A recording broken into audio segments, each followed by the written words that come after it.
I first played Skyrim in December of 2016. Christmas had just rolled around, and alongside a brand new copy of Infinite Warfare was the fresh out of the oven, brand new Skyrim Special Edition for the Xbox One. Prior to this, I'd been almost exclusively playing Fallout 4, and the DLC season had recently concluded with Nuka World, which honestly left me wanting more. All in all, this was a big moment for me. I'd been listening to the Skyrim soundtrack for years now while studying, but other than the occasional outside Xbox reference, or maybe seeing my friends play it, I had zero experience with the game. All in all, I had an amazing time with Skyrim, but ultimately never came back to it. Fast forward to now though, and things aren't too different to what they were 8 years ago. I've recently survived Nuka World, and I'm desperate for a different kind of adventure. And lo and behold, what's been sitting in my Steam library for almost a year and a half? Man, I need to work on my backlog. Skyrim has this fantastic ability to make doing anything in its world feel important and grand. This is a testament to the fundamentals of its design. Nakey Jakey spoke about this in his Bethesda's Game Design is Outdated video, with how Skyrim is constantly giving you things to do and encouraging exploration. There's always something happening in Skyrim's world to make you feel like it's alive and thriving, from the charm of the NPC's dialogue to the variety and sheer scale of its world's design. Up Is Not Jump spoke about how while not graphically impressive, even by 2011 standards, Skyrim's art style has allowed it to remain unique and timeless, and he couldn't be more right. I am a sucker for stopping and taking in the world around me. Far Cry 5 is one of my favorite games just to boot up so I can walk through the wilderness, but Skyrim is on a whole different level. I am forever of the mind that art style is always more important than graphics, because while this is pretty, one day it's going to be graphically outdated. And because Ubisoft went for a realistic looking world, it'll be superseded by whatever comes next. I'm confident that the Bethesda devs knew they were working with a very outdated engine, and chose to further the unique visuals of the franchise to solidify its art and identity. Just look at some of the items, people, and scenery in Skyrim, and tell me that it doesn't just nail that old school fantasy feel.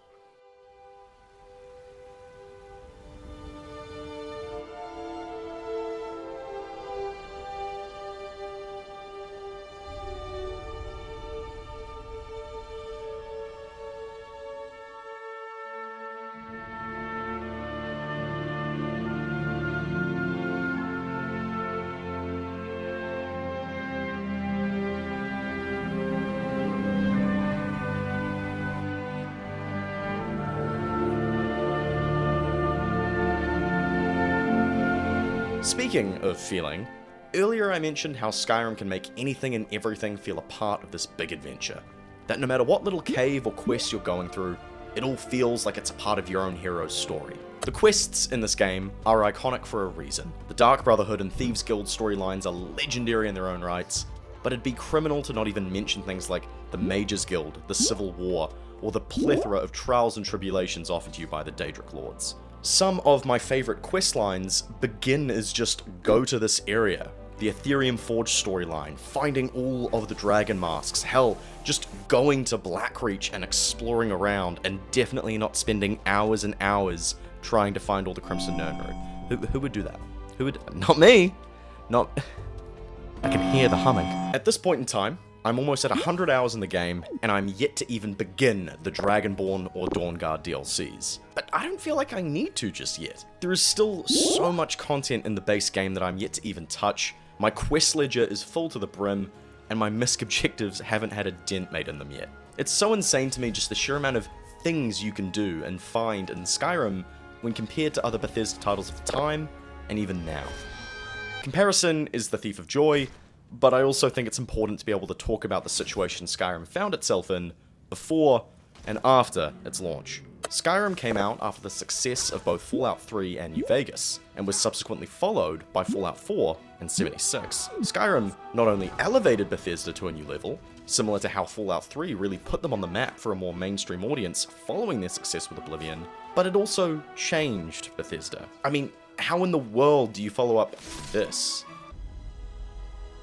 Yeah, that makes sense. Now, I'm a big Fallout fan, if you couldn't tell, and I have been since 2015, but it's getting really hard to defend Bethesda when they release a game like Fallout 4 when it spent 7 years in the oven. When you take away the settlement system in that game, and the engine improvements, What you're ultimately left with is a game that fails to live up to the standards of its franchise and the achievements of the company's previous work.